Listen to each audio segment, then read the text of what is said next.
Hi, my name is Nina Khrushcheva. I teach GPIA International Graduate Program in International Affairs here. And today we are going to talk about the Wikileaks and the implications for diplomacy, international affairs, and various other things. I would like to have a bit of a conversation rather than just us speaking and then speaking to each other some more. So when our guests present their point of view, I really hope that there would be a discussion. Please introduce yourself and state your opinion or question. The panel today is on my far left is Michael Cohen, who needs no introduction. He's a director of Graduate Program in International Affairs, did a lot of work for World Bank in Latin America, and altogether a very distinguished both scholar and practitioner of international affairs. Tom O'Donnell, who is a adjunct professor at GPIA as well, Graduate Program in International Affairs, and his work is on economics, Latin America, and various oil issues. In fact, today we had a very interesting conversation about how similar his experience with Wikileaks was on Latin America and mine on Russia. David Gold, a professor of economics, also at our program, and his expertise is in Terronomics, the book that came out. He edited a book came out 3 years ago on terrorism and economics. So it's very interesting what he has to say. And the last but not least is Jack Matlock, Ambassador Jack Matlock, my beloved mentor and former boss. He was the ambassador to the Soviet Union in 1987 to 1991. Basically oversaw the demise of the Cold War, the end of the Iron Curtain, and whatnot. And he's the author of various books. And the last book, the title of the last book, let me check, The Superpower Illusions on American Foreign Policy. I would like to say myself a few words before I just sort of give the floor to the speakers. Must say that my opinion of the Wikileaks and what's happening is very similar to what Hillary Clinton said. That is, you exposing truth for the sake of exposing the truth may not necessarily be such a good idea. I was very interested in Julian Assange as a person and as somebody who put forward the information that we're now all discussing every day, the founder of Wikileaks. And it does seem like the man has great ambitions. And one of them, I studied his website carefully, is the end of the American government, which I find a very interesting ambition as it is. And so he described the leaked U.S. diplomatic cables in very sinister terms, the lost ideals of George Washington, he suggests, and also they really demonstrate, as he says about the leaks, and I quote, the profound gap between the U.S. public persona and what it says behind the closed doors. Probably we will either agree with that or we'll take an issue with that later in the discussion.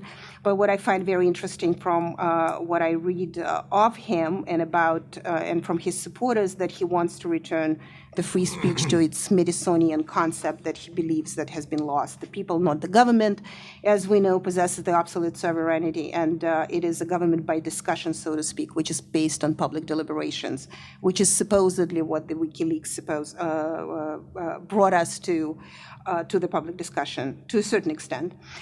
So he takes the First Amendment to task and looks at it from the absolutist point of view, that is, the government is horrible for free speech, and free speech has to be as free as it possibly can. And what applies to the Wikileaks, on the other hand, and that's where I take an issue with him, is that sort of almost the same to what is applied to released information or public or journalist reporting in media in general, is that pathological truth-telling could be as dangerous and as unfair as the pathological lying or pathological secrecy. Because information always needs to be contextualized. And the problem with this sort of enigmatic lamps of information that came out in Wikileaks without any narrative to connect or without a political system capable of acting upon them, actually, I believe, has no meaning. Because those leaks have no significance without the context. That's something that I teach my students when in my media classes. The context is really everything. Otherwise, it will become a part of political voyeurism and rumor mongering and whatnot. Just to conclude, since my work is mostly related to Russia, I find it very interesting how few, actually, let's be honest, nothing that I read in the cables on the Russian case came as a surprise. Did we really not know that Vladimir Putin, the prime minister, and Silvio Berlusconi of Italy are mostly getting together and acting like frat brothers? Of course we do, and we did. And if you come to my office, everybody's welcome. I have a beautiful picture of both Berlusconi and Putin visiting Siberia and drinking heavily in those Russian hats. 6 years ago. So this information really didn't bring anything new. And it was an official Kremlin picture. So what it is a bit dangerous, I find, about the Wikileaks, that it really makes people think when all these lumps are coming out, that makes people think that they really possess the knowledge of foreign policy, of international affairs. But going back and coming back to Assange's idea of Madisonian concept, or my own idea of Madisonian concept for that matter, is that this is the conception that associates free speech with a distinctive understanding of politics and not just random thinking that if you read a rumor, it is something that will give you great possession of foreign policy. So on that note, I would like to, who would like to start and either agreeing, disagreeing with me and whatnot? Michael Cohen, because earlier on we had various disagreements on the importance of those leaks, and so I wonder if you would like to start. Thanks, Nina.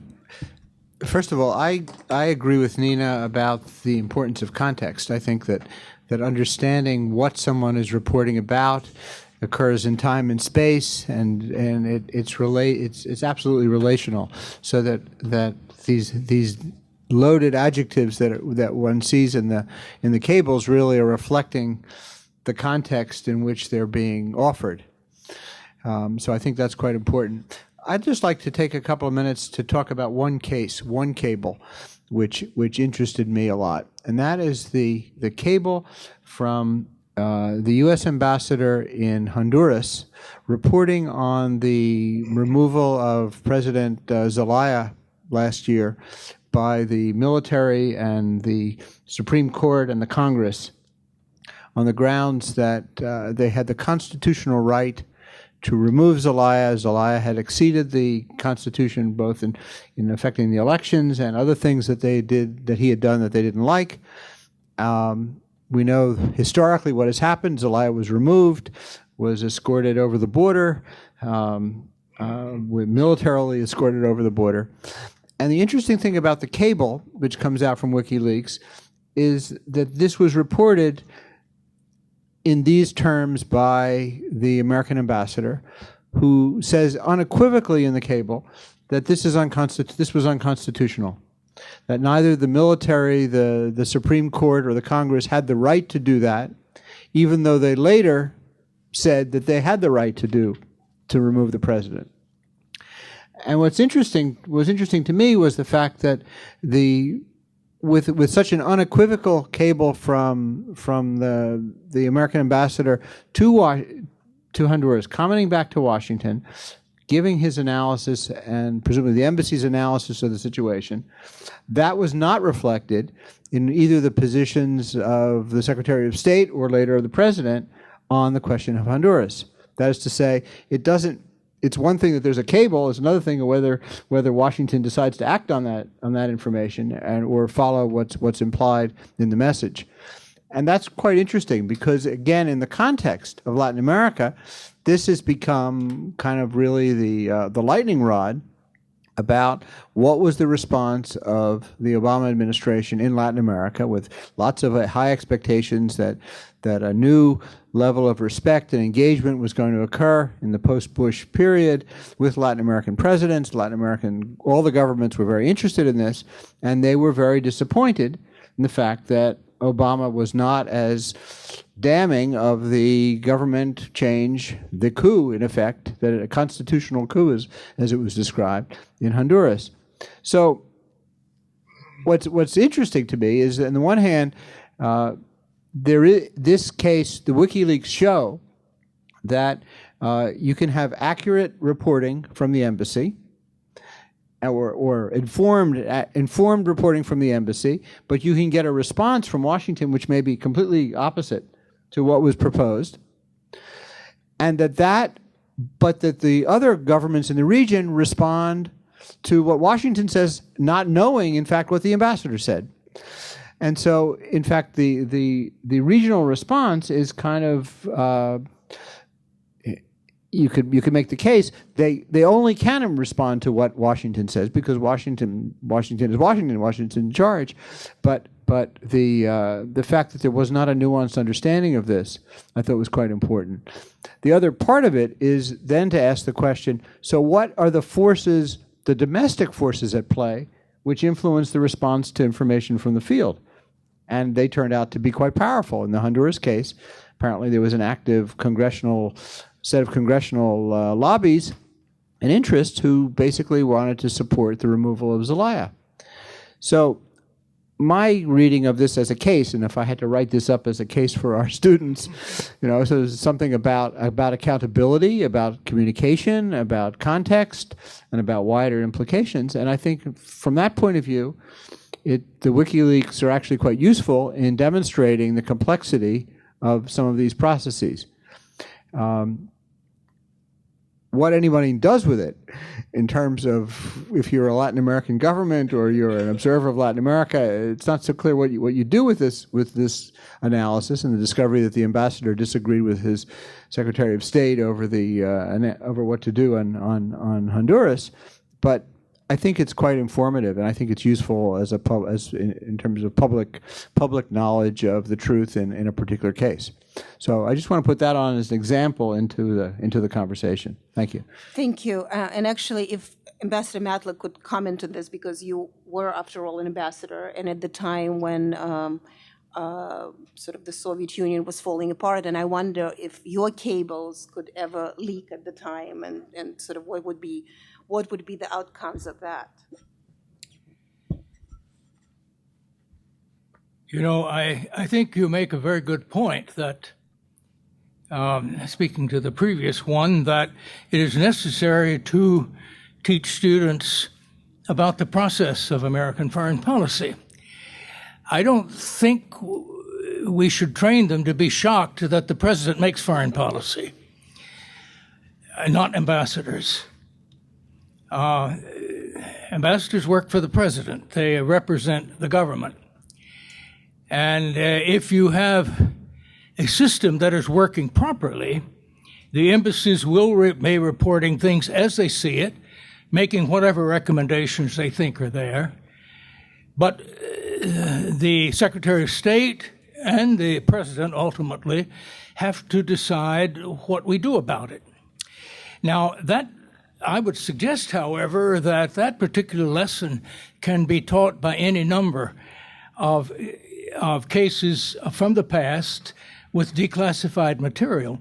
In fact, I teach a course at Columbia using only declassified material on decision making. And I think it is important to understand it. And it is important that an administration has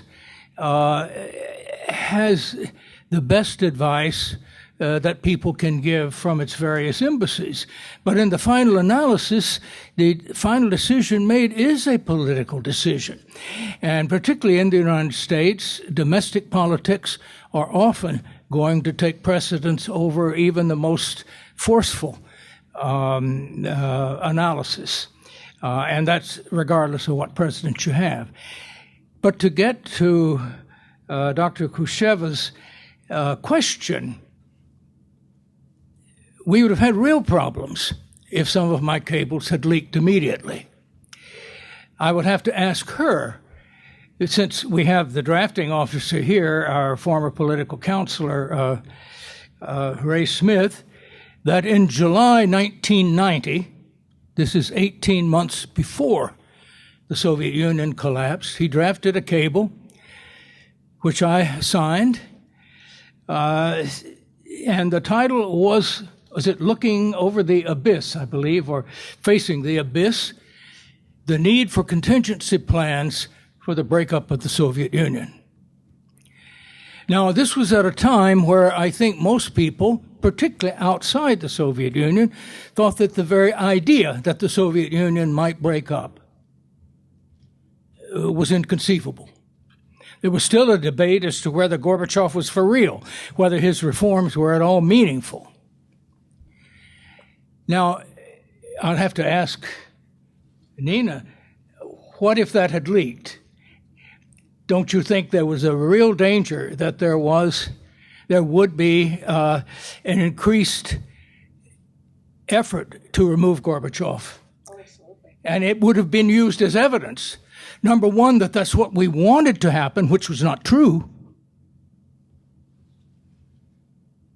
And that, in effect, Gorbachev's whole reform effort was a stalking horse for their enemy, the United States.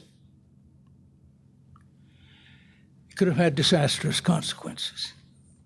Now, I would think of others. And we're very lucky that that didn't leak. People later accused the administration of being caught by surprise. And we were very lucky, for example, that the CIA never officially agreed that there was a possibility of a breakup of the Soviet Union. And the reason for that is very clear. If they had made that formal determination, you would have had to brief Congress, and if you brief Congress, it's going to leak. And even though you're saying this is objectively what's happening, the immediate thing would be this is something we're trying to make happen. So I think to get back to Nina's point about context, diplomatic reports are not academic analyses. They're not term papers. They are part of a dialogue. And a good reporting officer, a good staff of an ambassador, not many ambassadors draft their own cables, by the way. Usually we need people like Ray Smith to make us look good. But it is a dialogue with the headquarters, with our bosses. And an ambassador who sort of understands this also understands that the president has to think about a lot more than the ambassador in that country has to think about. Let's take, the case of Honduras. As I recall, I'm not a specialist in that. From what I saw in the press, I thought we condemned that coup publicly. Now, what were we supposed to do? Use military force to send him back? How far are you going to go in trying to interpret another country's constitutional rights or wrongs? Now, it's one thing for the ambassador to say, and that's exactly what he should have done. Yes, this is my opinion. What you do about it and how you explain what you do, though, is a highly political decision. And, of course, the attitude of pressure groups, either in or out of Congress, has to be taken into account, but that's not the whole thing. It's so, okay, suppose you condemn it unequivocally. Do they expect you to do something about it? Are we supposed to police the area? I don't think other Latin Americans would have liked it if we had. So these are not easy questions, but they are questions that our system, and as I far know, every other system, is going to leave that to the head of state and the degree to which an ambassador's opinion is taken will, of course, depend on a lot of factors. And this can vary from ambassador to ambassador. But there is one thing I think that is very important here is that if it is to work as it should, you have to keep it off the immediate public record. Because, as I said, this is not just an abstract analysis. This is analysis that has a playback. And it can easily be misunderstood by others looking at it, and so on. Now, my own feeling is, in reading those of the Wikileaks that I have read, that our Foreign Service is doing exactly what they say they are doing. They're trying to carry out a policy. I don't find anything that is inconsistent with what we have told the American people. In other words, there are no revelations here that we're deceiving people by doing something differently. Now, what's the impact going to be? I don't think it's a good impact, but on the other hand, it's not the end of the world. Yes, there are some people that will not be able to speak as confidentially to us or as frankly to the officers, but our Foreign Service being what it is, these officers will be transferred within a year or two, and it will be up to them to find ways to make sure that their confidential contacts are kept confidential. There are some things you simply will not put in writing. I can think of times, thinking back again to our period, there was a rather striking, I would say, occasion in November 1988. It was after George Bush, the first George Bush, had been elected. Reagan was still president. George Shultz was still Secretary of State. He wanted to show particular honor to Foreign Minister Shevardnadze, and he gave him a small dinner at Blair House, which is normally reserved for chiefs of government, chiefs of state, not foreign ministers. There were 8 of us around that table, 4 Americans, 4 Soviets, and they knew each other well enough by that time they began speculating, including on the future of the Soviet Union. And Shevardnadze said to the assembled group, everybody worries about the economy, but we'll muddle through somehow. What is going to be our biggest problem is our nationality problem. And if we don't change our policies there, the Soviet Union will not survive. Now, can you imagine? This is November 1988. The foreign minister of the Soviet Union telling the Secretary of State and his closest associates that if they don't change their policy, they are doomed. The second miracle was it never leaked. Why did it never leak? Not a person behind that table put this in writing. Now, Shultz may have told Reagan, just didn't go any further. You could not possibly. You can imagine the implications if that had leaked. And yet, his opinion alerted us all to look for things that we wouldn't have been so attentive. I wouldn't have been able to approve so readily this cable that Ray wrote. So, in order to develop a confidential relationship, the diplomat also has to understand the system being what it is, how to protect the source. That means increasingly that one of the impacts will be less and less will go on the record. It's going to be harder and harder for historians. More and more is going to be done, if it's sensitive, orally. Thank you very much. I want to turn to The Economist, since you mentioned that the Soviet Union would muddle through economics.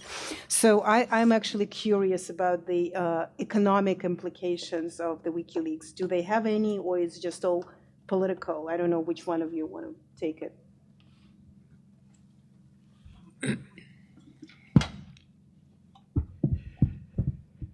Well, when I looked at the news stories, and some of you may be aware, The Guardian has this map where you can click on and various ways you can search by embassy and by topic, etc. I found essentially nothing about economics, which was not totally surprising. On the other hand, certainly in the last year and before, probably the biggest issue on the international scene is the economy, or the financial crunch and the Great Recession, or whatever term you want to give it. It used to be when you have that annual economic summit of the first G7 and then G8. Now there's meetings of the G20, which was supposed to be originally, when it started, a summit on the economy, but all throughout the 80s and 90s, they'd have opening statements about the economy, and then they talk about arms control, or they talk about post-Soviet issues or whatever.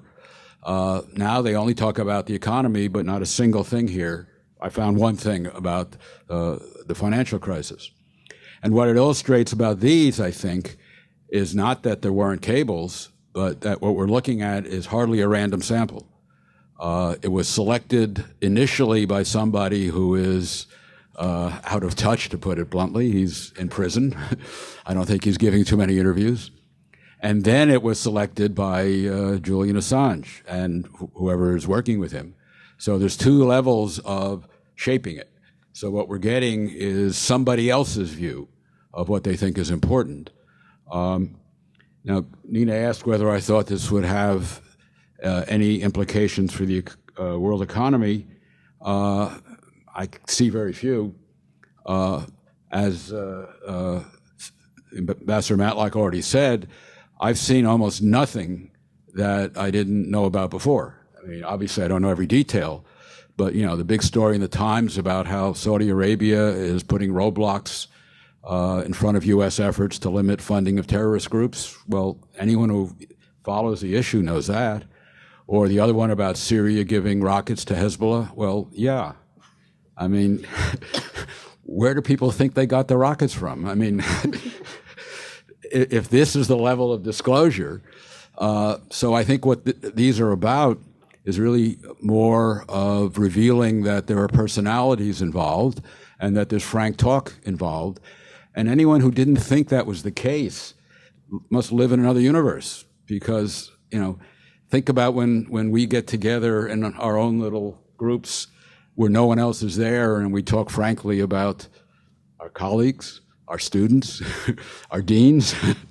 I wasn't in it. No. I wasn't either. Well, you see, this is the point. Exactly. Nothing is written down. Exactly. But the point is that frank talk is common. We do it all the time.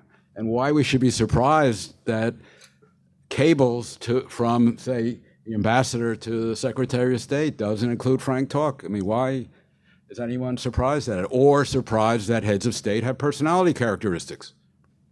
I mean, again, why is anyone surprised about that? We certainly talk about our presidents in those terms. I mean, every president since, in my memory, that we talked about in terms of their personality. There's always been hints of dark stuff in various places. So none of that is particularly surprising. But let me make one other more general point, which is on the role of information. The notion that information plays a role in economics has been growing since I've been involved in the profession, which is a long time ago, almost close to half a century. And it's increasingly seen that information can be a factor which improves market processes or a factor which weakens market processes. In fact, Joe Stiglitz won his Nobel Prize on theoretical work on how asymmetric information hampers efficient markets. Now, there has been a theory in the profession about how large markets like securities markets tend towards efficiency because there are incentives to ferret out information. That is, people can make extra money if they know something. But because the market is so broad and deep and transactions are pretty visible, all the information gets reflected in prices. So people don't have to worry about finding it themselves. They just look at how prices are going. That's the signal. That's known as the efficient market hypothesis. It's been criticized heavily in the profession, but it's certainly been criticized since 07, 08. Because people have studied what's happened then. The thing that stands out for me is that in a bubble like we've had, the incentive is not to find information, but to pretend it isn't there. And in fact, I'd recommend Michael Lewis's book called The Big Short, because he profiles 4 people who actually spent their time finding out what all these toxic assets contained and figuring out a strategy of how to make a lot of money by knowing it. And they were vilified until, of course, the market crashed, and then they made hundreds and hundreds of millions of dollars. So the issue about information is not just whether it's available, but first of all, who has the incentive to find it? And second of all, what effect will it have once it's released? And to me, that's sort of, in economist language, it sums up what the issue is here. Some information clearly has a negative effect, as you've given a couple of really important examples, but other information may have a different effect. And I can cite one famous example, which is when John Kennedy became president. I think most of you have read about it. A few of us remember it. He continued a action that was formulated under the Eisenhower administration, which was an invasion of Cuba. And they armed some people, and they established a training area in Florida, and et cetera, et cetera. And Scotty Reston of the New York Times found out about it and was going to write about it. And I don't remember whether he went to Kennedy or Kennedy heard. Anyway, Kennedy convinced him not to write the story. And of course, what happened is it was an absolute total disaster. And afterwards, Kennedy said to Reston, next time I tell you not to print something, go ahead and print it. So well, I'm paraphrasing. I don't know if that's what he said, but that was the implication. So I think the question is, yes, some information is really bad to release, but other information may be good to release. The question is, how do we know? Who decides? And right now, it's like the stock market. Someone's deciding who may not have everybody's interests in mind, maybe trying to have their own interests in mind. A Jeffersonian or Madisonian democracy is a nice ideal, but, we live in New York, for God's sakes. We can have 8 million people vote on every issue? No, I agree with you, but that's what Assange's point was. And what I am saying is that whatever those releases are, they're certainly far away from what the Madisonian ideal is. So, we are not close to it, but neither is he. No, my basic point is I think the releases themselves are a tempest in a teapot. Right. But the point that Ambassador just made has not been addressed. In other words, the reaction seems to be, oh my God, we can't release anything. But in fact, I think most people are aware there's an overclassification. I saw one figure. There are something like 500,000 people in the United States that have top security clearance. 500,000? That's ridiculous. So obviously, huge number of things are going to get classified. And the people who have the authority to declassify, this won't happen for decades, right? So the system is sort of a little bit like my analogy with the bubble, that information gets hidden and we don't necessarily have a way of getting it out, but we don't also know how to judge what information should get out and what shouldn't. Thank you. Tom? Well, are we close enough here? There's a lot of different aspects one could discuss. What I follow and study quite closely is the especially international energy, international petroleum markets and so forth, and the geopolitical consequences. So I was very interested to read a lot of the things about Iran and sanctions, but as David has said, there's not very much surprising there. On the other hand, I spent the last couple of years up until January in Venezuela as a Fulbright scholar and a visiting professor. So I was following fairly closely, maybe too closely, the petroleum issues in Latin America, especially in Venezuela. as well as issues that Mike was raising, the coup in Honduras. So I think I'd like to just make some comments about that. In this case, there aren't a lot of cables from there, but in this case, they are mostly economic. It's interesting. And it's an interesting phenomena. If the United States, some representative of the United States would say, Chavez's regime is going to hell because he doesn't know how to manage the economy, people go, yeah. Of course that's what you're going to say, and no matter what they say. And then Chavez says something else. It depends on sort of how informed you are, what you know. But the same thing, word for word, that various people are saying now comes out when you know it was written in confidence. And now what's being cited as some of the main proof of the problems of Chavez's government is things that American diplomats have written in the last several days. It's kind of interesting. Now, the thing about that is that can't happen again, right? It can only happen so many times because is there an expectation that such things won't be leaked again? So maybe it wouldn't have the same impact the second time. You have to be sure it was really written, without that expectation. In any case, I think I would say this again, as Mike and others have said. I don't think anything that's said in these cables about Latin America changes at least my own analysis or picture of what's going on. But I think that it's not really in the public consciousness very much what's going on. People get, pieces of it. There's the discussion for a number of years has been that, there's something some people would call the pink tide. That's probably pejorative, but that there is a new left in Latin America that was represented by the Bolivarian Revolution, which was an electoral left that had come to power. Evo Morales, Correa, to some extent, also the Kirchners in Argentina, or Lula as well. And that there was a very strong sort of bloc building up, as Chavez constantly says, against the markets of El Imperio, against the markets of the global marketplace of dominated by the United States, and that the South-South developments were the main development in the world, and so forth. When you look at this, you see that the reality is not so simple.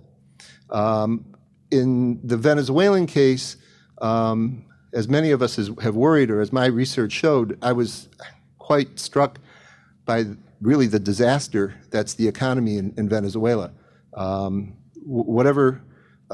There's the intentions, whatever you might think of the intentions of President Chavez in actually managing the economy. It was a very bad situation, and also in the oil sector. And there's a number of cables, and I actually sort of recognize, it's clear who the ambassador or the economics officer, economics counselor, and so forth are talking to in the country. They're people who don't make a secret of their opinions. You can go find these people also. You can read it in the news media. We're giving very detailed reports about the decline of the oil sector, and everything is based on oil. But it goes a little bit beyond that. I like my analysis has been, and this seems to bolster that, is that Chavez is in such bad trouble with the oil sector that really the country is losing their sovereignty, which is something that he had held in, as a defender of sovereignty in the oil sector, in the sense that they're not capable of developing their own oil anymore. And what I had been saying for a year before I left Venezuela was that they're going to call the Americans. And this was like, you got to be crazy. What are you talking about? But the logic is to develop the oil sector. I mean, it was a provocative thing to say, is that Houston and all the companies in Houston have to be involved. But what about the Chinese? Well, for all the promise of the Chinese wanting to be involved in the oil sector, the reality is almost no contracts were signed with the Chinese up until just a week ago, or 2 weeks ago. They were completely frustrated, completely upset that it's impossible to do business in the country. They would make big promises of giving money, but they were getting more and more afraid. Literally, I would say their main fear was that Chavez is going to do something provocative towards the United States and we'll lose all our investments. And now what's starting to come out, in fact, one of the cables talks about the head of, it's a long story, but the first time since he's been president, there was actually an open bidding for some new oil fields, these heavy oil fields, which are very rich. I mean, in total, they're probably as big as all the oil in Saudi Arabia. And although he's talking about sovereignty, the reality is there's a whole story about how the president of Eni, which is the Italian company, pressed him to the last minute and forced him to make all sorts of concessions that he would never make, things under the table type of concessions. And I believe that the Chinese are doing the same thing, all right? So what that means then is there's a problem, because I'm putting some things in context. The cables also talk about some improvements in the relationship with Bolivia, that at least under the Obama administration recently, there's been some increase in diplomacy between the United States and Bolivia, the government of Evo Morales, in a stepwise manner. Assistant Secretary of State Villanueva has gone there personally, maybe a couple times, and that's also reflected in here. Some similar things. Okay, so the point is, what I'm trying to make here is there was this hope that countries like Bolivia and Ecuador, who can't develop their own oil, it's very difficult for them to develop their own oil and gas, could depend on Venezuela and develop their oil and gas in a more sovereign manner. But from the evidence here, you can see that's fallen apart. He can't do that for them. And as predicted, so therefore they're finding ways to deal with both the Chinese and the North Americans and other foreign companies, and finding some way to do it.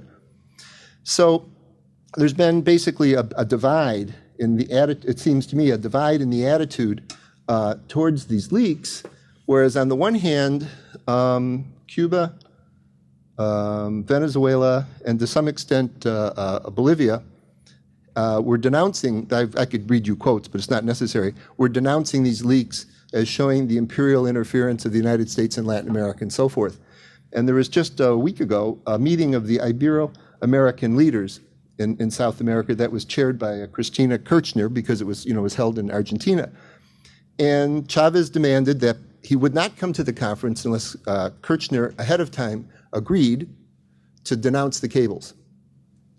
And actually, Cristina Kirchner was mentioned in not a very nice light a couple times by Hillary Clinton. But apparently Hillary Clinton called up and apologized. They had a long talk. And what happened is she refused, together with the Brazilians, Uruguayans, and others, refused to make the center of the whole conference some denunciation of the United States for interference and so forth, and saying that, look, this is not that big a deal, what's going on here. And so those countries refused to come to the conference, and the other countries, carried on with the conference. Let me just mention one other thing. There's cables from Cuba are reflecting a number of countries' opinions, the French ambassador, the Spanish, and others from the American interest section, talking about the situation in Cuba. And what's interesting there is it seems quite clearly the Cubans are saying if Venezuela continues on the path it's on and fails economically, they have to do something dramatically different. They would have to, open their economy much more rapidly and various kinds of reforms. And that's a very big concern of theirs. And they're very involved because of that, they're very involved in Venezuela. So just sort of, what do I say, the picture is not much different than what I think the picture you would get if you followed the situation fairly closely. And, it's also quite interesting to see how frankly the Brazilians talk with the Americans about, say, the Venezuelans, and it's kind of interesting. So let me just say one more thing. I think just another comment about the Honduran thing, because this was, as Mike said, a sort of a watershed in Latin America. Everybody expected that the Obama administration, especially after the conference in Trinidad, Pan American Conference, he was very popular. He sat there. Not only did he give his talk and everyone sat and listened, but for the first time the president stayed and listened to everybody else's talk, no matter how long it took. All right? And so this idea that things would be different. And it's interesting that the ambassador had this view. I mean, almost everybody who was rather, more objective would have. I think that's not difficult to see that this was illegal. And apparently, even there's other indications from things early in the press that, say, the Assistant Secretary of State, Tom Shannon, actually had warned them not to do anything like this ahead of time also. But it seems like, so as the ambassador pointed out, the administration did give some warnings, maybe not as firm as someone would think, but said, no, this is wrong. It sort of dissociated themselves with it And the Assistant Secretary of State at the time, Shannon, went and tried to negotiate a settlement of the issue that would have returned Zelaya to power. But it was a very weak agreement, and it all fell apart. And then I think what's interesting is that's when the Obama administration had to make a decision. There were attempts to kind of negotiate it and get beyond it had fallen apart, and they could either take a strong line saying, we don't agree with this kind of thing, which would have really resounded with a lot of people in Latin America, or get on with things in a pragmatic way, and that's what they decided to do. And only thing what do they gain by doing this, except it's, as you pointed out, there was a Republican, there was a senator who was blocking the appointment of the new Assistant Secretary of State for Latin America, Villanueva, who was also blocking the appointment of the former Secretary of State, Assistant Secretary, who was to become the ambassador to Brazil, and a number of other things. And when Obama backed off on the question of Honduras, all those appointments went through. So it seems like some concession to pragmatism, and that's as far as we're going. And it was unfortunate. And as far as, it's actually kind of interesting, what would we do? Well, Chavez actually had a suggestion what should be done. He said, you sent the Delta Force before, why don't you send it for this? And he actually asked that they send the Delta Force, but I think that wouldn't have gone over so well with other people. I mean, he seemed serious when he said it, but in any case, that was a real disappointment, I think, as far as policy. So, thank you. Just one comment on all of the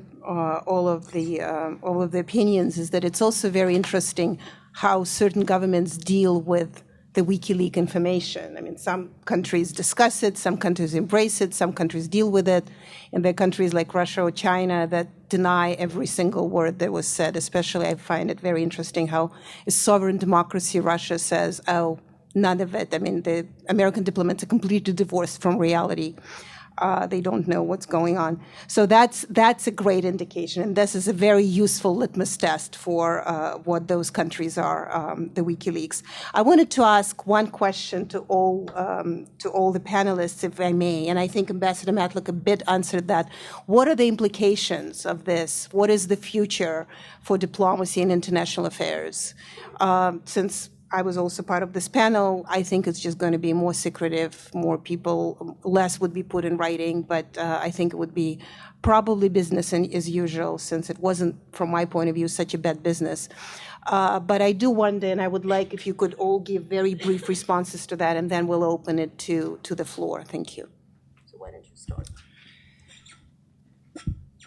Well, first, let me say as briefly as I can, let's not assume that this is a total take.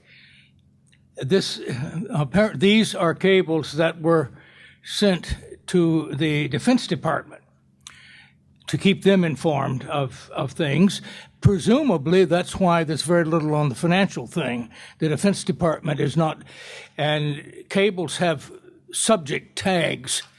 And my guess is that the communicators in the State Department released those with certain tags having to do with security issues and political issues that affected the Defense Department. So they wouldn't need a lot of stuff on that. Second, if something was truly sensitive and people were being right, the distribution would not be in that. So don't assume that's everything. A lot of people do. And I don't want to go on too long on this, but it is important. For example, I read an article in the New York Times that, well, our embassy in Tbilisi seemed to be totally dependent on what the government told them. Well, what you have there are, yes, we are repeating what the government told them. Now, if I were the ambassador in Tbilisi, and we have a fine ambassador there, a very competent one, and I had information contrary to what the government said, I would give it a pretty high classification and limit the distribution, in which case it would not be in this take. And it also doesn't prove there are no dirty tricks. I don't think there are many out there, but if there were, you can be sure it would not be in this take. So that's one thing. But what's the impact going to be? I think in one sense it will be fairly temporary in concrete cases, but in general it is not going to solve the problem of overclassification. Yes, there is too much classification. This will intend to drive it up, actually. Second, I think what we're going to see is the government moving much more vigorously in methods that it can control the internet. And I think this is one of the real dangers that we have to face, and particularly in response to the hackers that are trying to take revenge against those organizations that didn't cooperate. Now, cyber warfare is something that we're beginning to worry about and work on, but you can't tell me if the government decides it can't take down any server it decides to. And it seems to me that people who want the privacy of the internet and the efficiency need to begin to worry. Thank you. David? Well, I agree with everything you just said, so I'm not sure I have anything to add. I'll just pass it to Tom. Go ahead. There's always a tendency also when something goes wrong to say, what are these idiots in Washington doing, and so forth. And there's an aspect of, what are what are these idiots doing? But on the other hand, if we step back a little, now my understanding, I don't know that much about this, but why did this happen? After 9/11, there was a lot of criticism from Congress and from within the security apparatus that there wasn't sufficient sharing of information, even lower level information across boundaries, or to mention very important information. So look, when, with such a massive setup like this, so many secrets and all the different angles to it, on the one hand, I would say some positive aspect is it shows that there was some attempt, something had happened to allow people to share and see things that aren't all that sensitive and to share and get some ideas. Now, it got out of hand, and there was a new vulnerability that comes with that, with the sharing. So now if they go back to the old model, every department's going to hang on to what they have, and every embassy is going to make everything top secret, well, you're back to where you were before. So anyway, there's two sides to it, and it's a process back and forth. Hopefully, there's a learning process, and this process of classifying so many things forever, inevitable. I mean, look, I'm a nuclear physicist, okay? So people would say to me, look, one of the national labs, we have this new idea. It's something to do with the neutron bomb and all this, but, we're working on it. And, but my God, the Russians come and visit, and some of this was from discussions with them. We got some ideas. How are we going to develop this without it getting out? I mean, what could we do to keep it from getting out there? And I said, well, get a box and lock the secret in there and don't build it, because if you build it, they're going to find out about it. You really can't. This is what happens with things. Anyway. I think it's interesting to put the question in the context of what's happened with the explosion of information with the internet. Because I think that historically the cables, I remember reading cables and communications from ambassadors in the 18th century describing what was going on in these respective places, and most of it was information about places rather than judgment. And now I think there's so much information that's available through the internet that probably the proportions of information to judgment have changed a little bit. And that then the question of whether judgment per se can be, whether people will be confident enough to put their judgments on paper or communicate it this way, or whether they won't. But I think we ought to think about this kind of role about the nature of reporting itself, because I think that it's no longer really necessary to provide the information in the same way, some information, but not all of the information that, about what's going on in countries. So I think this is probably the first chapter. I wouldn't be surprised if we see a lot more of these kinds of events, and it comes to shape the way in which information becomes communicated. So. Thank you very much. I would like to open it to the audience, and please be brief, whether it's a statement or a question. Thank you. There's a microphone apparently. Yes, there is a microphone. So if you could please, for the sake of the recording. Because we're recording, we actually need to speak into a microphone. So whoever wants to speak, please come to the microphone up front. Well, here is microphone right here. Okay, I thought you were pointing to someone else. No, I was pointing to you. Okay. This is a question and maybe an observation and then a question. I think generally the policy in the U.S. and in many places is towards more information, making more information public, rather. Okay.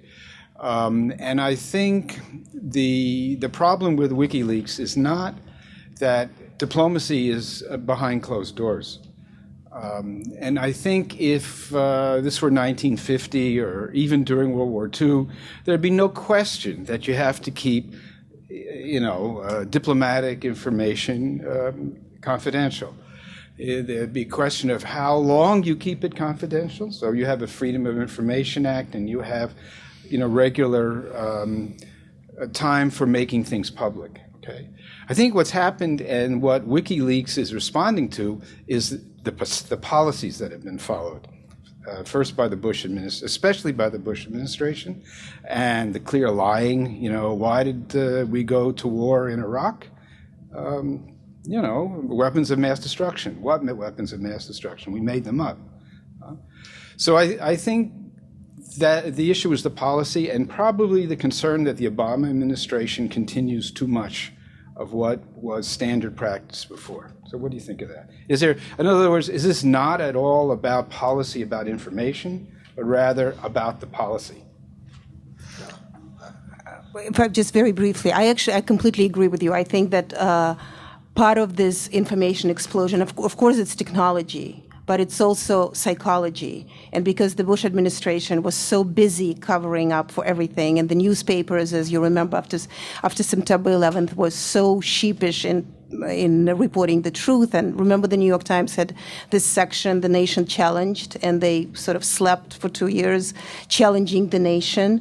And when they woke up, it was already the explosion of technology. So in many ways, we're just seeing yet another stage of that opening information development that started under the Bush administration. So basically, those conservatives who are so upset about it, they are the ones to blame, if we want to put it bluntly.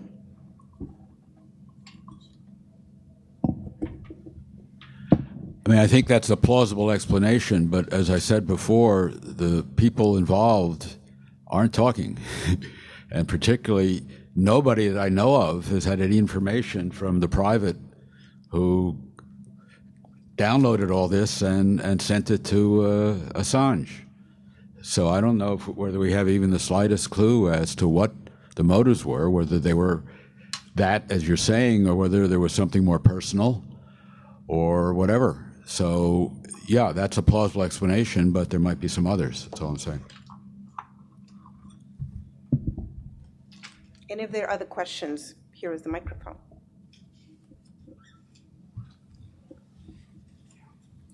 I have to say, as a citizen, I think our government doesn't do nearly as good a job as it should in terms of getting information out to the public. I think the public has a right to know a lot more than it does, and it has a right to have a lot better procedures for getting that information. I don't know if any of you have ever tried to use the Freedom of Information Act, but 2 years is probably a reasonable period of time to expect a response using the Freedom of Information Act. There's also a process for getting information declassified, but in order to get it declassified, you have to have very specific information about what it is you want declassified. And even if you have that, it probably takes about a year. So I think the current administration is more open to or it has been, at least until WikiLeaks, to getting more information out to the public than the previous administration was. But I think we need to invest a lot more resources and a lot more energy into doing that if we really want to do it. Now, having said that, as somebody who spent most of my diplomatic career doing political analysis, I'm very cognizant of the need for candor in your political analysis. And there are a lot of forces that work against having that kind of candor in your analysis. If you there's first the danger that you don't want to say things that people don't want to hear. And if you're an embassy, there's always the issue of whether you're going to make your judgments not as sharp as they might be, or your analysis as sharp as it might be, because you worry about the reaction from Washington. Now, I have to say, I never had any pressures like that while I was at Moscow, and the ambassador, Ambassador Matlock, did not in any way restrict what we could say. He just wanted it to be well done and effective. But not every ambassador would necessarily have that viewpoint. So if you think that our leadership in making its decision needs to have the benefit of the most candid analysis it can have, you have to think about what encourages that and what discourages it. Also, our diplomats are, if they're going to get good information from their sources, the sources have to believe that it's not going to be on the front page the next day.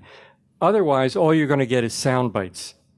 And, that's detrimental, obviously, to proper analysis and the organization of good policy. So on balance, I have to think that the danger is that this leak can have the effect of decreasing the candor that we have with our sources, and possibly also decreasing the candor in our analysis to Washington. And I think that does a disservice to our leadership and a disservice to the American people. I think Ray makes a good point. And, I would ask people thinking about this, think about your own relationships, whether it's in your family, your marriage, if you're on the executive board of a corporation or in the administration of a university. Do you really think you could keep the sort of relationships you need if everything that was said in every meeting became immediately public? What kind of meetings could you have? What kind of candor would you have? What sort of personal relationships could you maintain?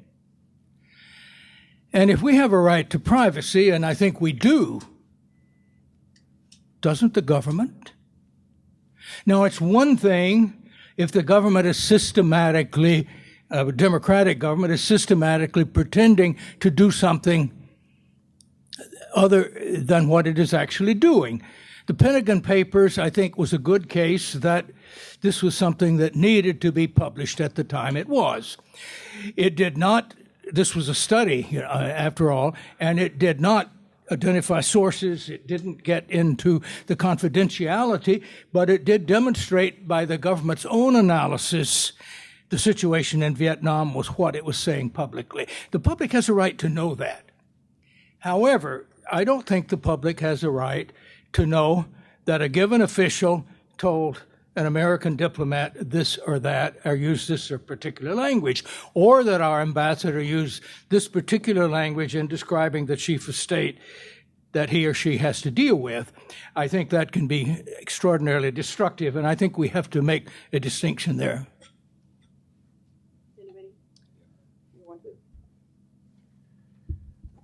What struck me about a lot of the things, say, the personalities of people, is that this is material that a good journalist could find out about and print. I mean, examples like, yes, I know. That's my point. In other words, we're not surprised that a head of state has quirks, some of them pretty serious. We're not surprised, I said before, that Syria was supplying Hezbollah. Why? Because it's been written out in the press, and maybe not in exactly the same detail. I mean, there were, the one I read was dictating exactly what missiles and how many, et cetera, but my guess is that a good journalist could find that out.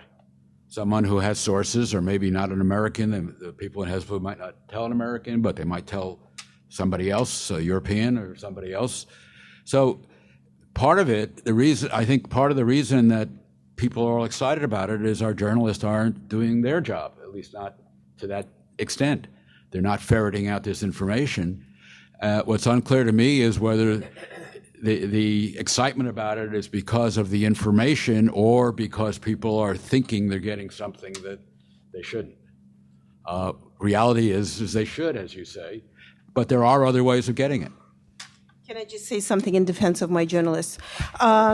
In fact, we do write about this, and I must say proudly that I wrote about Putin and Berlusconi 3 years ago. All the things that then came out in cables.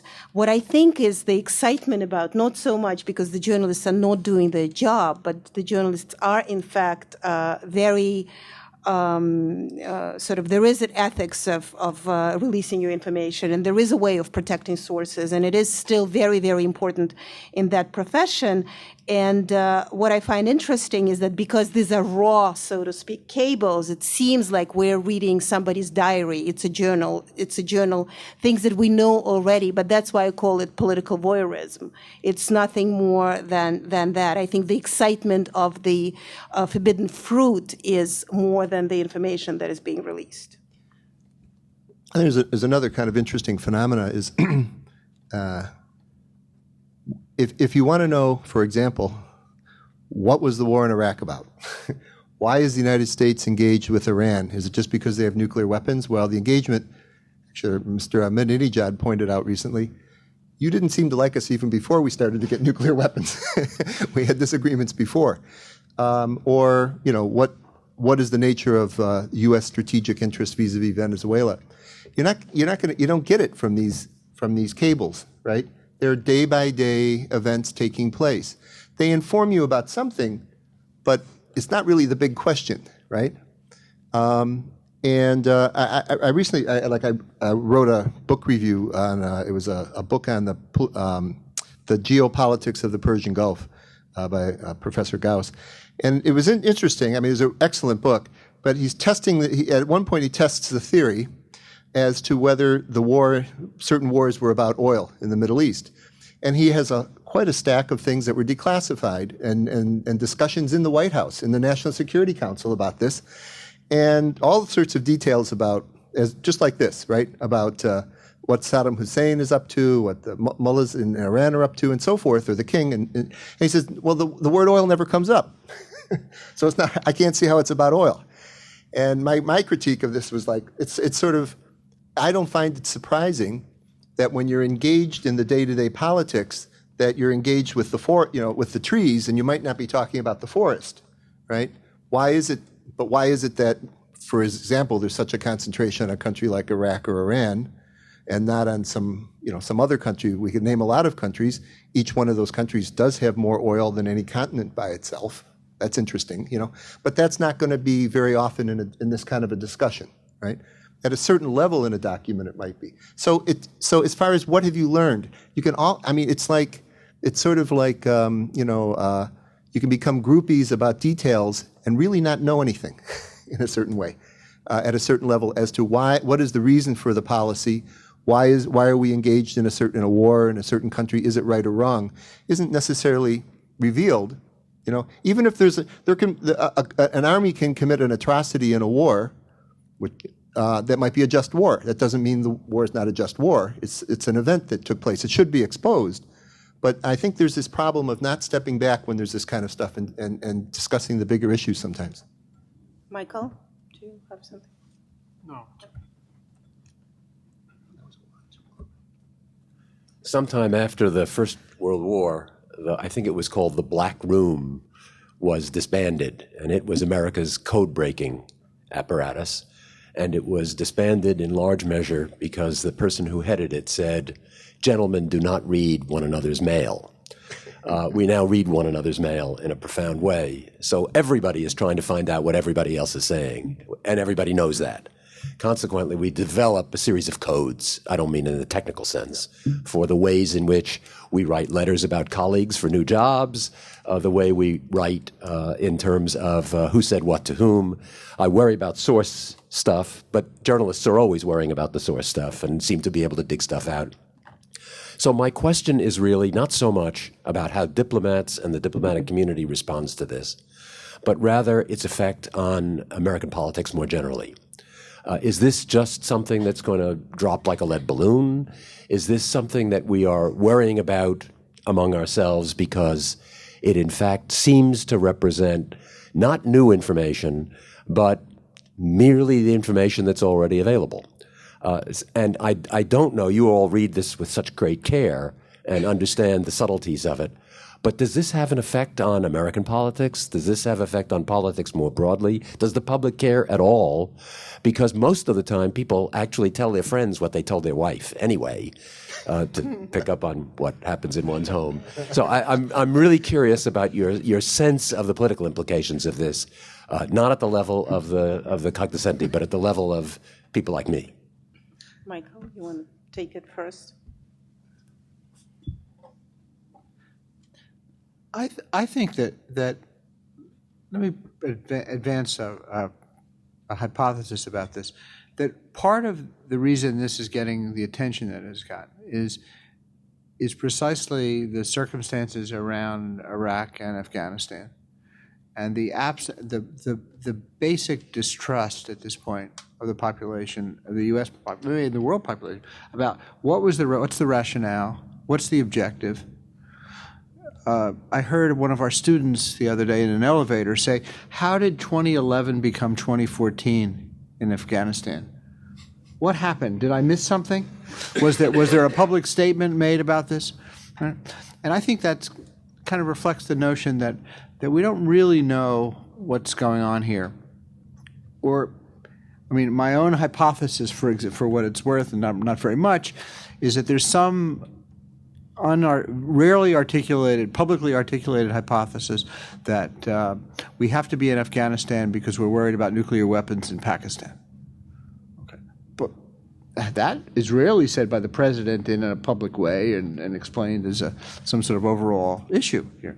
So I think that the publicity about these things leads one to the notion that if the Congress, somebody in Congress at some point will begin to refer, I believe, to this body of information as demonstrating, well, we're not really getting the full story. We need to get the full story. There needs to be more accountability. But I think that the level of accountability in foreign policy is relatively low in terms of as long as the economy distracts, it stays low. But at some point, I would argue that there will be more accountability about that, and that's when this issue will come back in a more serious way, I think. That's my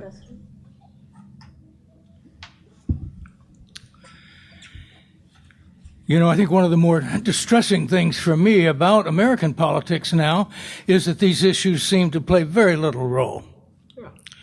I can't think of any foreign policy issue that played a significant role in the elections last November. And when we have a case now of an important treaty being delayed in the Senate, which has been endorsed by the chairman of the Joint Chiefs, by all of our leaders, by 5 former Republican secretaries of state, as a no-brainer in the sense of its interest of the United States, security interests, and probably the greatest threat we face, and that is of nuclear weapons. And you have more than a third of the Senate holding it up because of tax policy. That's what worries me about American politics. Now, and obviously, people are concerned, and going back to the earlier question, about the way we got into the war in Iraq. Actually, I'm convinced, though I was against it all along and wrote publicly, that we didn't have grounds for attacking Iraq. I'm sure that the people who made that decision thought they had evidence that there were weapons of mass destruction. And in other words, one has to understand that intelligence information is not always that clear. It's often conflicting, and leaders are human. If it's something they want to hear because they want to do it, they will be inclined to accept it. But the point is not whether lies were told to go into Iraq. Okay, we're in Iraq, although getting out. We're in Afghanistan, and that started out with the UN approval and overwhelming approval of the American people. And the question is, how do you get out without making the situation worse? So, and you know, leaking cables aren't going to help that in a sense, not even to understand what the current dilemma is. But my worry is not that somehow there is a public demand for this. I don't think there was a groundswell of pressure by the American public for this sort of information. And I think the American public is quite divided. Obviously, we'd like to be out of both Iraq and Afghanistan, but on the other hand, most people don't want to leave Afghanistan suddenly, have it collapse again, and Al-Qaeda develop a base there again. And but I think Americans are now, unfortunately, and many kind of worried about other things. And the issues are really quite different. And it seems to me that what people are saying away from the two coasts is that the federal government is getting too big, too intrusive. This is what worries them. And they confuse bureaucracy with the federal government. There's probably a greater danger from corporate bureaucracies in the way you deal with people.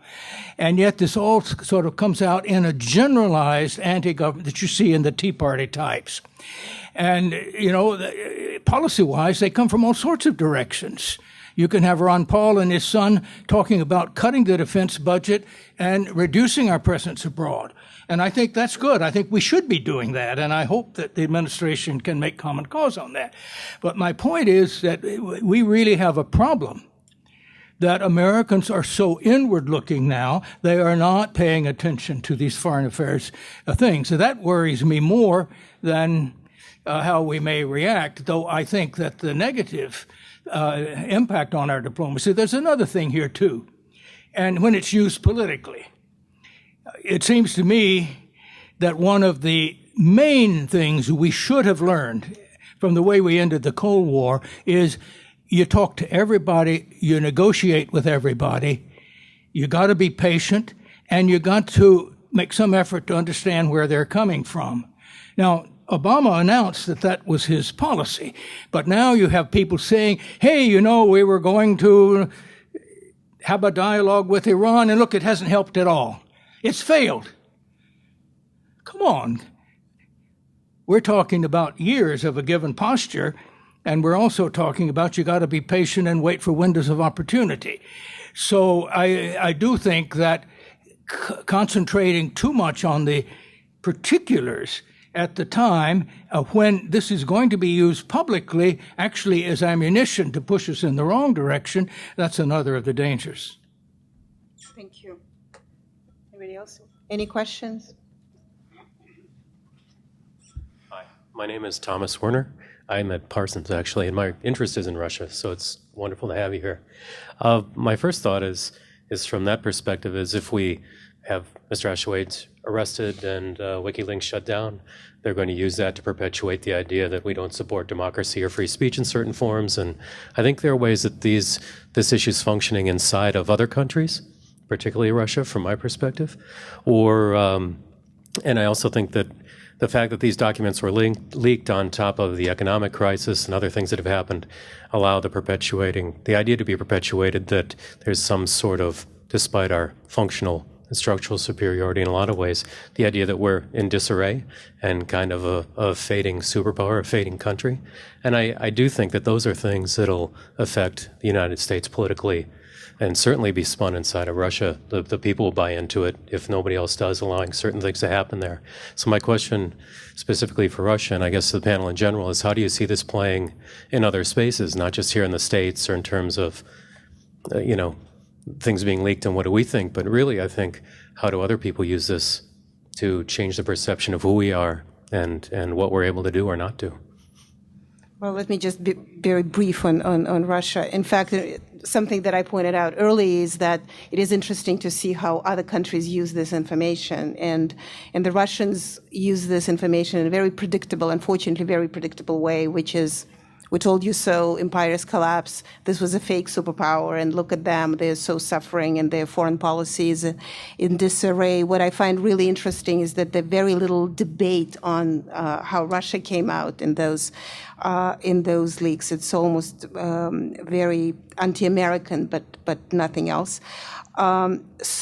And I think that is a really good question, how it plays out in other spaces. I mean, I was following the French reporting on that, and it was very interesting, and interesting in a sense that they were not shying away. I mean, they were all happy to see that Sarkozy didn't come out in bright colors.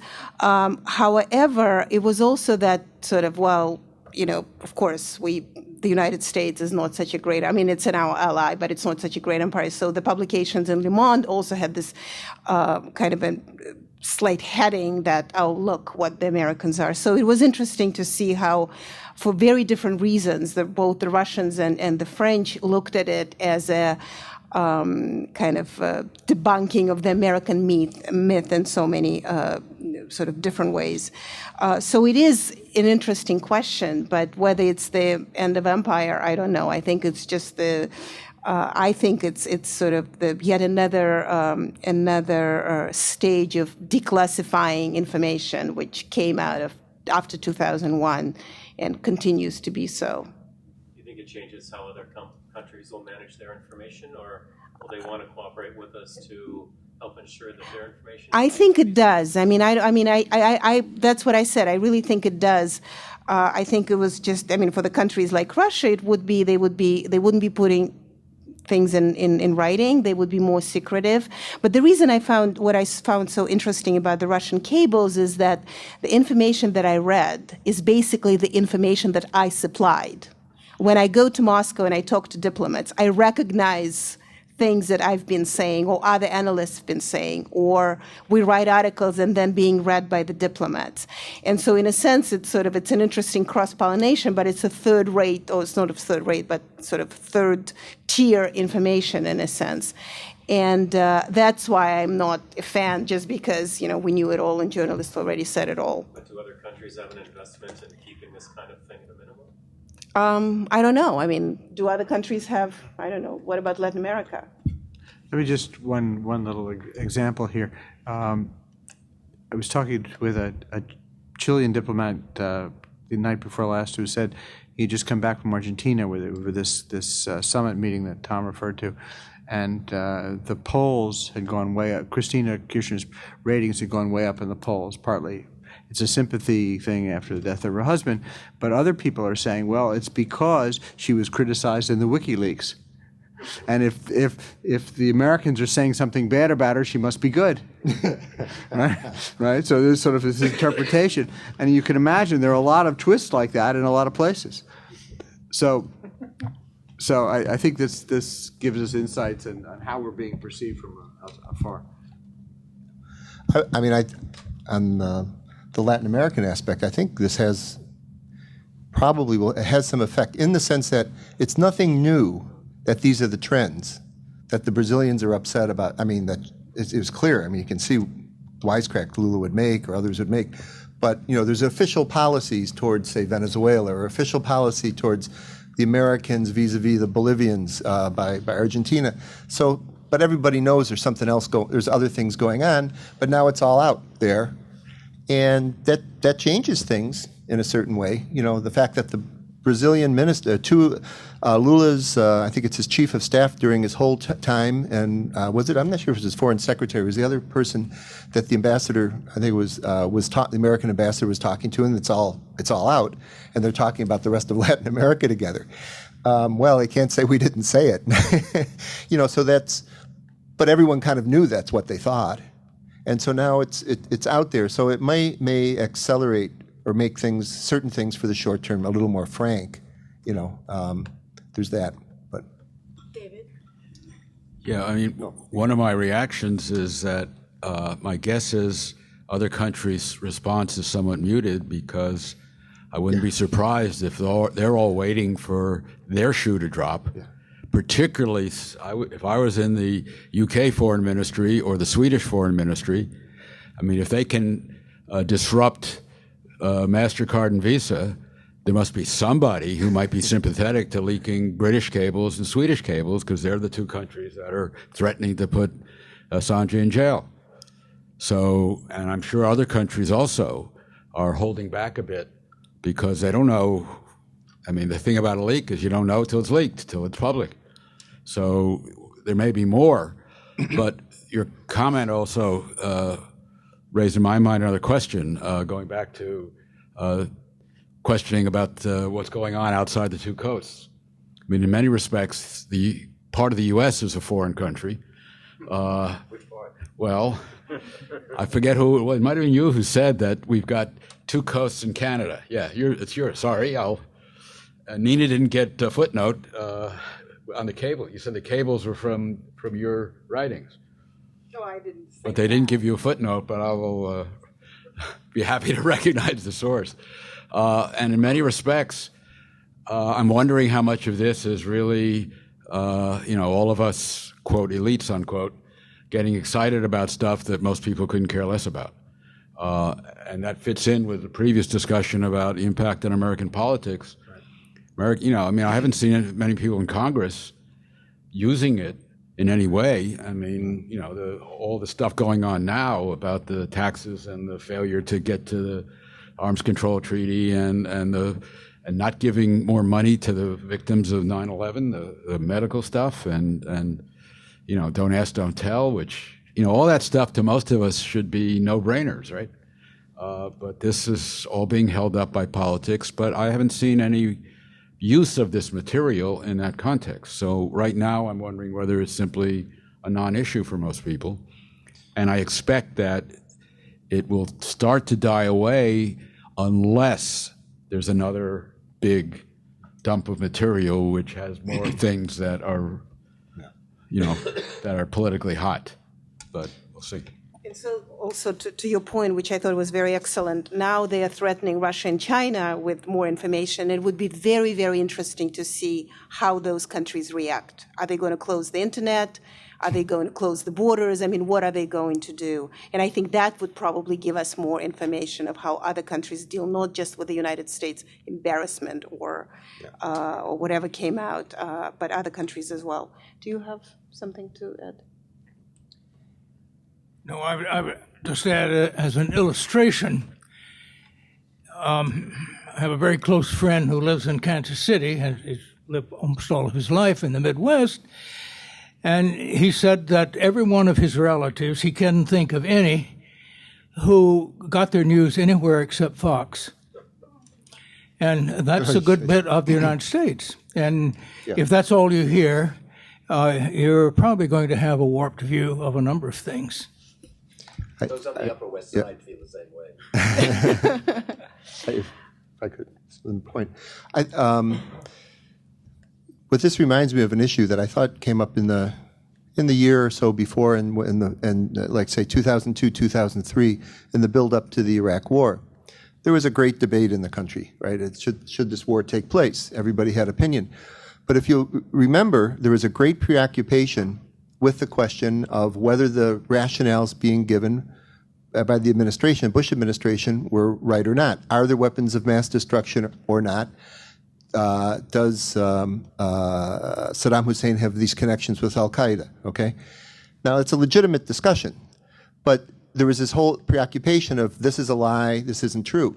So the question I remember the question I asked at the time. I said, fine, granted that they're both a lie. So then, if they're lies, then why are they doing it? And then, with the most of the response you get from sort of people who were generally opposed to the idea of the war, or even in academic circles, would be, well, and then it's vague generalities. Well, it's something to do with oil profits. Well, there's always oil profits from those countries. Why now? This kind of thing. And what you find is, even in people who, in my opinion, in the United States, is you find even people who are fairly well informed in the sense that they take in what's all this stuff that's printed, you get very little of this sense, let's step back and make an independent analysis. Why are these, maybe something is going on that's not a whole lot to do with the chatter of every day. And that's something that takes some discipline and thinking and getting yourself away from not only Fox, sometimes even the New York Times, and trying to think independently. And that's been a problem. And the second thing I think that's contributed to that, again, along the lines of something the ambassador said, that you don't hear much much talk about foreign affairs lately. I mean, the United States, because of the what I would say was an adventurism in launching the war and in the way the war was also conducted, the invasion, it got in a very dangerous situation in the Middle East where lots of things could have fallen apart, lots that had been established for many years, relationships and so forth. Very dangerous situation. And there was this Iraq study group that was formed that was a bipartisan study group, and however, whatever spin you put on it, the president welcomed that they gave it and he accepted certain parts of it. Basically, he had to accept this thing.